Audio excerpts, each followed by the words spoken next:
अम्मी, क्या हाल है मेरी बेटी का? परेशान तो नहीं होना बेटी तुम। मैं ठीक हूँ अम्मी। आजम आ गया है क्या? नहीं बेटा, नहीं आया। पूरे मोहल्ले में इतनी बेइज्जती हुई उसकी, उसके बाद उसको खुद ही यहाँ से जाना पड़ा। अब आजम से हमारी जान जल्द छूट जाएगी। अम्मी देखिए, आपको कुछ करने की जरूरत नहीं, बस उसके लिए दरवाजा मत खोलें। वो कुछ भी कहे उस पर यकीन मत करें, उसे घर के अंदर बिल्कुल आने मत दें। मैं यहाँ ठीक हूँ और बिल्कुल महफूज हूँ, बस आपके बारे में सोचती हूँ अम्मी। बेटा मैं क्या करूँ, जब वो तुम्हारे बारे में इस तरह की बात करता है तो मुझसे बिल्कुल बर्दाश्त नहीं होता। होश खोने लगती हूँ मैं अपने। अम्मी देखिए, आजम मेरे बारे में कुछ कहकर अंदर आने की कोशिश करेगा। वो मुझ तक बिल्कुल नहीं पहुँच सकता। मेरे बारे में आप मत सोचिए, मैं बिल्कुल महफूज हूँ। बस आप अपना ख्याल रखें। ठीक है मेरी जान।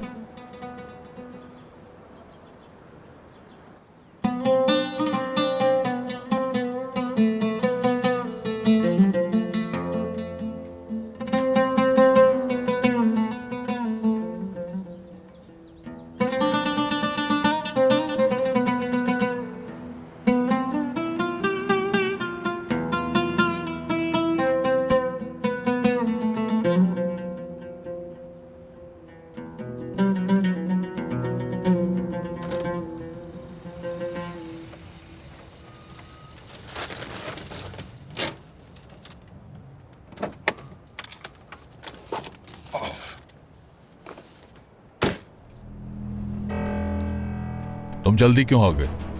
मुझे नहीं लगता कि वो लड़की दोबारा घर से बाहर निकलेगी। तुम अपना दिमाग लगाना बंद कर दो और दोबारा ऐसी हरकत मत करना।